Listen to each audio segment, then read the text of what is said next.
جو یہ مدارس ہیں یہ اللہ کا ایک غیبی نظام تھا جس سے وجود میں آئے. ہمارا زوال شروع ہوتا ہے 17ویں صدی سے. 1757 میں ہمیں پلاسی کی جنگ میں شکست ہوئی, سراج الدولہ کو بھی شکست. تو پھر یہ عمارت گرتی 1857, 1957, 2002, اب 250 سال ہو چکے ہیں.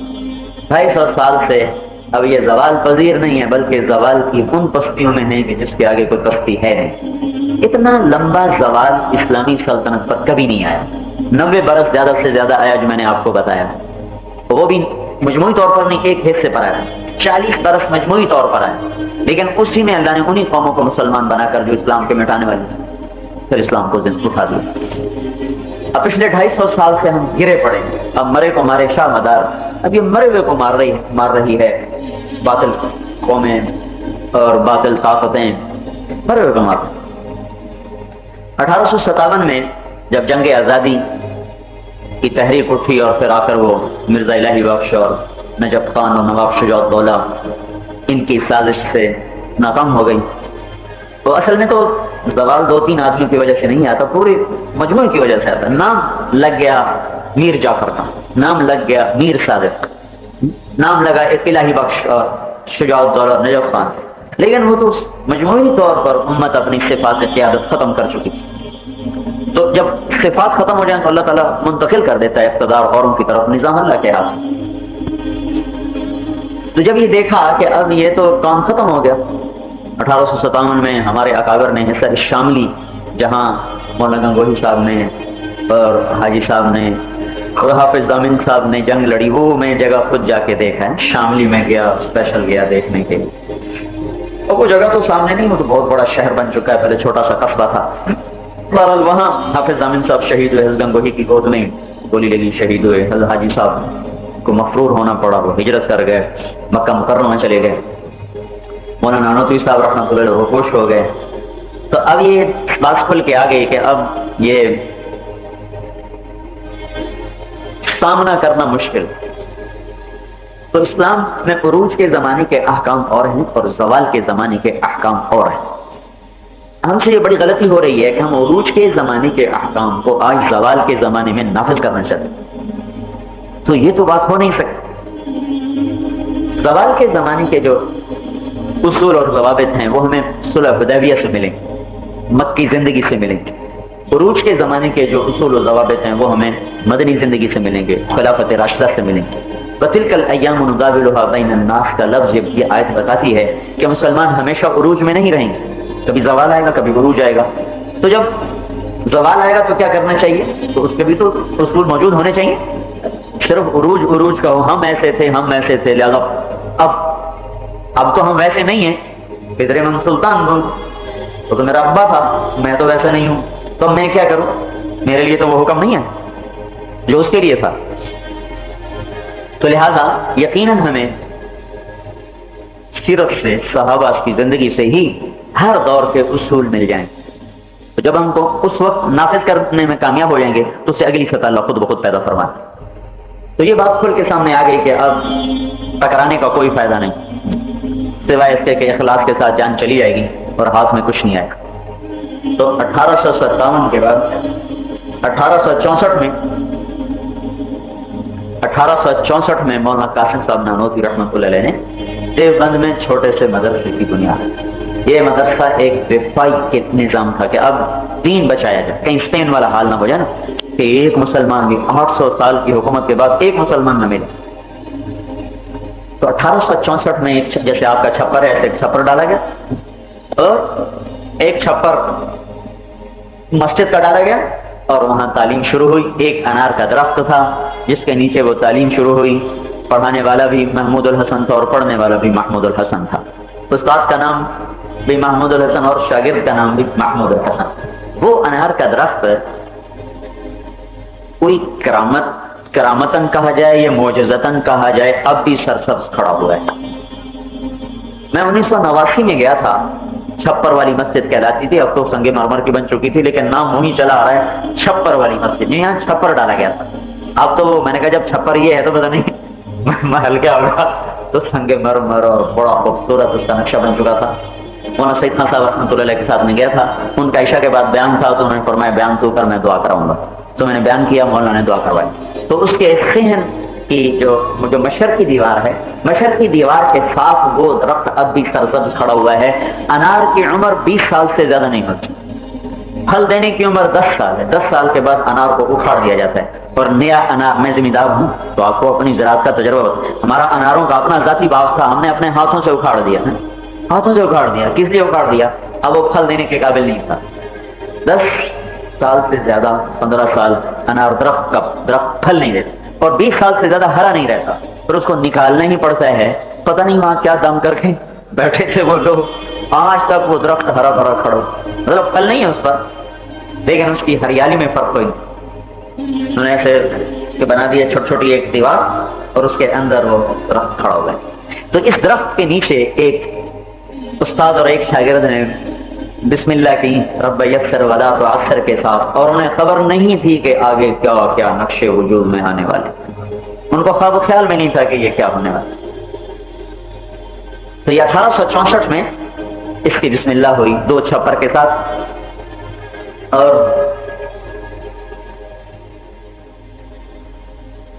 مولانا قاسم صاحب نانوتوی رحمۃ اللہ علیہ، اللہ نے بہت علم دیا تھا۔ مولانا یعقوب صاحب ان کے بڑے شاگردوں میں، بلکہ وہ پہلے صدر مدرس دیوبند کے، کوئی چھوٹا موٹا آدمی تو ہے۔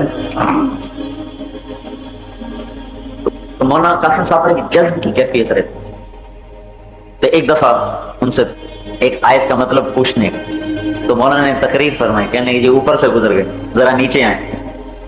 تو پھر انہوں نے دوسری دفعہ اس کو اور اپنے لحاظ سے آسان کر کے کہا جی اوپر سے گزر گئے، ذرا اور نیچے آئیں۔ پھر تیسری دفعہ انہوں نے ارشاد فرمایا، کہا جی کچھ سمجھ میں ذرا اور نیچے آئیں، کہا اس سے نیچے میں نہیں آ سکتا۔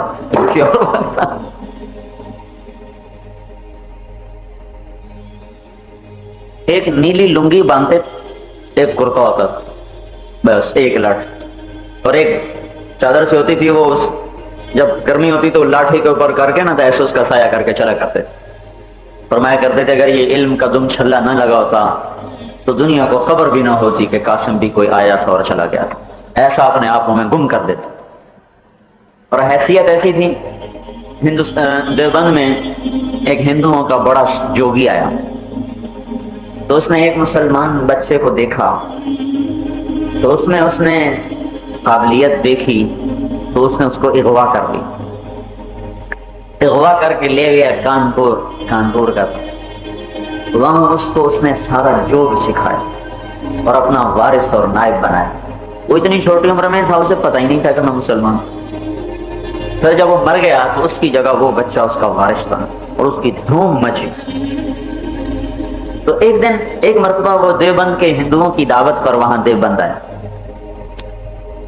تو ڈوبتے کو تنکے کا سہارا، اس کی ماں اس جوگی کے پاس آ گئی، اسے کہنے لگی کہ تیرے جوگ کا بڑا سنا ہے، میرا بچہ گم ہو گیا تھا، تو اپنے علم سے بتا سکتا ہے کہاں ہے، مر گیا ہے، زندہ ہے؟ تو اس نے حساب کیا تو کہنے لگا تم کل آنا۔ اگلے دن آئی، پھر آنکھیں بند کرے کچھ حساب کرے، پھر کہنے لگا کل آنا۔ پھر اگلے دن آئی تو وہ کہنے لگا مائی مجھے سمجھ میں نہیں آ، میرا علم کہتا ہے کہ میں تیرا بیٹا ہوں، لیکن یہ میری سمجھ سے بالا تر ہے کہ میں تیرا بیٹا کیسے ہو سکتا ہوں، میرا علم کہتا ہے کہ میں ہوں تیرا بیٹا۔ اس نے جب یہ کہا تو اس ماں نے پھر اپنی نشانیاں دیکھیں تو وہ پہچان گئے، کہا تو میرا تو ہی ہے۔ تو اس نے کہا ٹھیک ہے بیٹا تو میں تیرا، پر دھرم اپنا اپنا۔ اس نے کہا پھر تو مجھے نہ ہی ملتا تو اچھا، تیرا ملنا نہ ملنا میرے لیے تو برابر ہو گیا۔ تو وہ آئی مولانا قاسم صاحب رحمۃ اللہ علیہ کے پاس کہ میرے ساتھ تو یہ ہوا، کہ اچھا اس سے کہو کہ ایک ہمارا جوگی ہے، اس سے بھی ملاقات کر۔ تو وہ آئی، کہا تو ہمارے جوگی سے بھی تو مل لے، کم ملا دے۔ تو وہ ان کو لے کر آئی، تو ایسے وہ آگے مجلس میں پیچھے بیٹھا، چند منٹ کے بعد اٹھ کے بھاگا باہر، تھوڑا دور گیا پھر واپس آ گیا، پھر آگے بیٹھا، پھر بھاگا باہر، پھر اس سے اور قریب، پہلے تو ذرا دور گیا، پھر اور قریب، پھر اندر آیا اور کہنے لگا مان گیا تیرے جوک کو، پڑھا دے مجھے کلمہ، مان گیا تیرے جوک کو۔ کہنے لگا میں تو بیٹھتے ہی میرے دل میں کلمہ اتر گیا تھا، لیکن میں نے کہا میں اپنی زندگی کی محنت ضائع نہیں کر سکتا، تو یوں لگا اگر میں بیٹھا رہا تو میں بے ساختہ پکار اٹھوں گا لا الہ الا اللہ، اس لیے میں بھاگا، لیکن تو نے تو مجھے بھاگنے بھی نہیں دیا، پھر باندھ کے واپس کھینچ لایا، پھر میں نے رستہ توڑایا، پھر بھاگا اور مان گیا، تیرے جوگ نے میرے جوگ کو ہرا دیا۔ یہ ایسے لوگ تھے بھائی، اولئک آبائی فجئنی بمثلہم اذا جمعتنا یا جریر المجامع۔ یہ ایک ایسا قافلہ آیا تھا کہ جس کا مثل پوری اسلامی دھرتی میں اور کوئی نہیں بن سکتا۔ اگر ذرائع اور وسائل ویسے ہوتے جیسے آج ہیں تو ساری دنیا کی اسلامی شخصیتیں اور علمی راہیں وہ دیوبند کو چل پڑتی، اور وسائل نہیں تھے، ذرائع نہیں تھے، رابطے نہیں تھے، واسطے نہیں تھے۔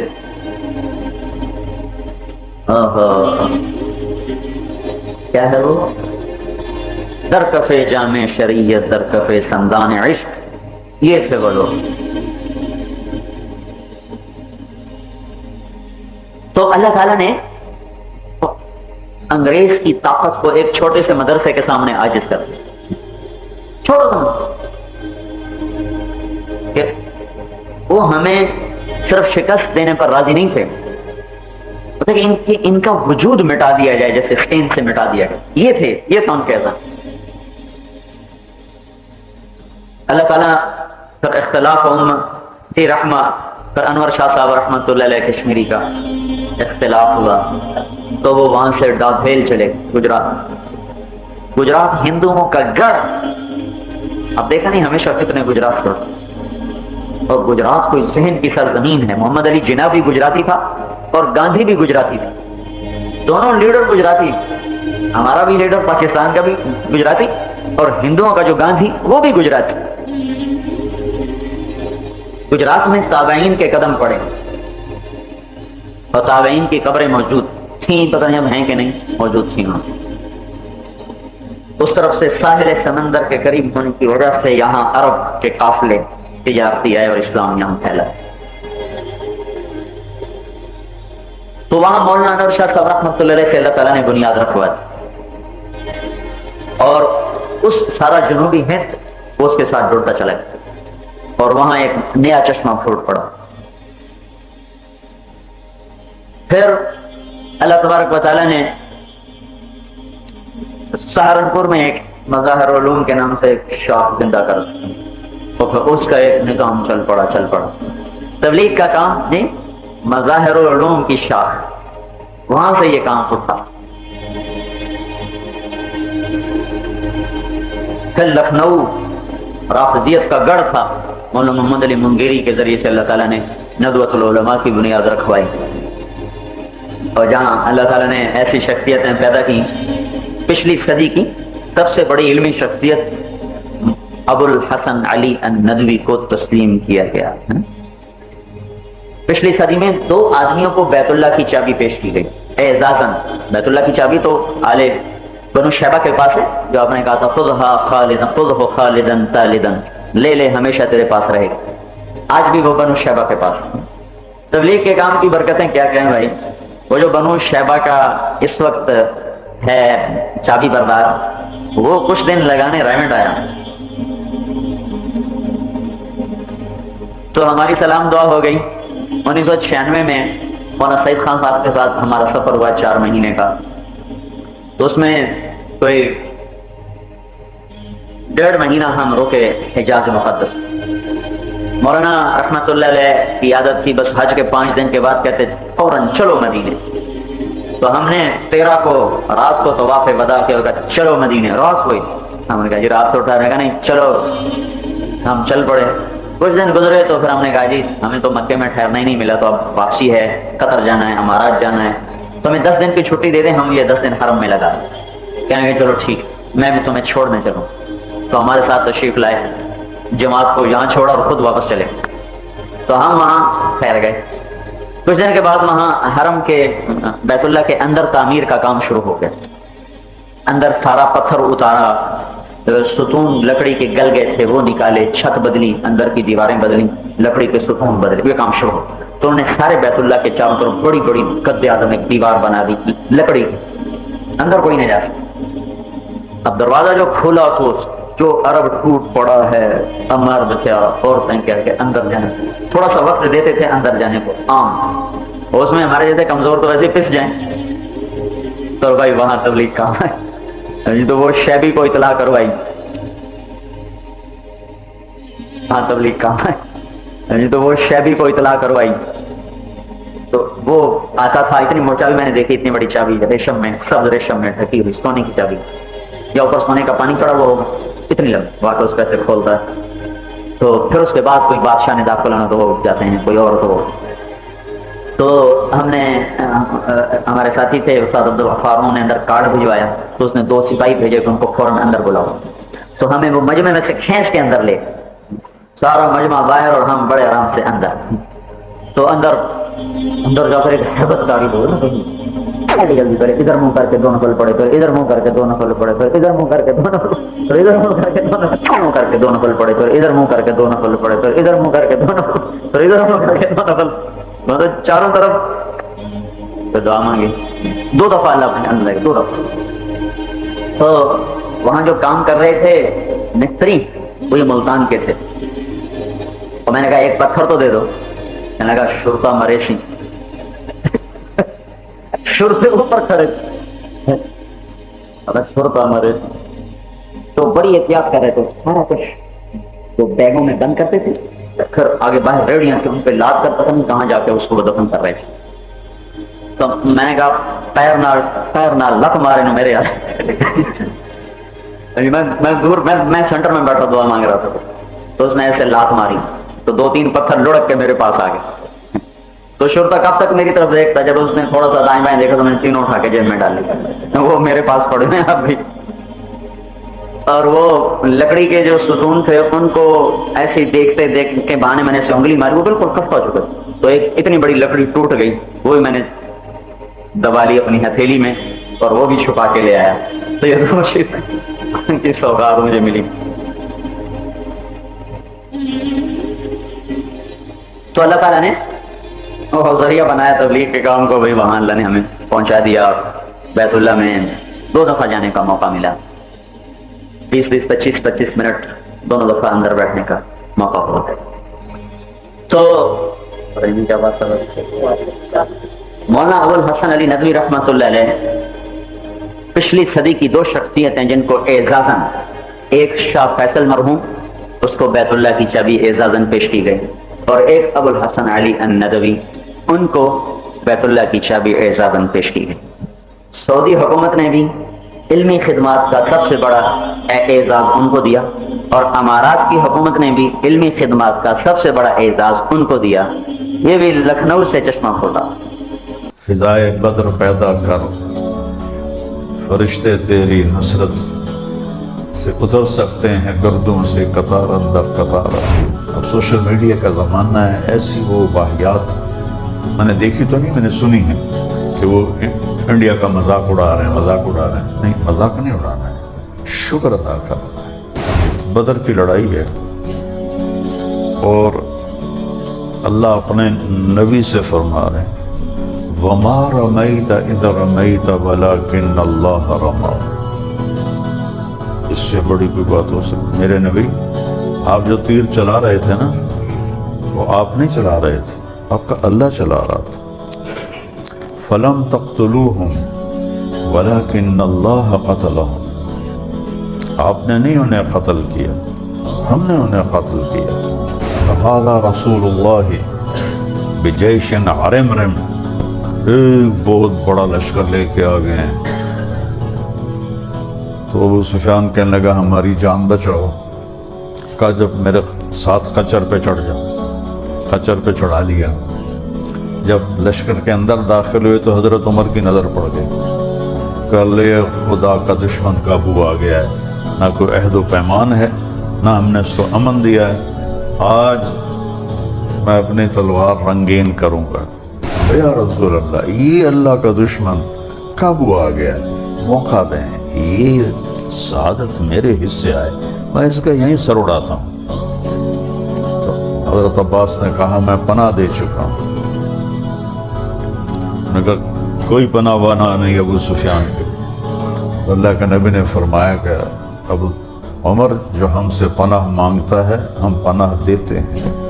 بولا ایسے بھی کوئی کرتا ہے؟ اب جب آپ 10,000 کا لشکر لے کے چل رہے ہیں اور آگے ان میں کوئی ہمت ہی نہیں ہے تو آپ کو تو ایسے بیٹھنا چاہیے تھا، نعوذ باللہ، اور ایسے دیکھتے کہ آج پتہ چل گیا قریش کو کہ ہم کون ہیں۔ تو میرے نبی کی یہ ٹھوڑی اس ایج کے اوپر ایسے لگی ہوئی تھی، ایسے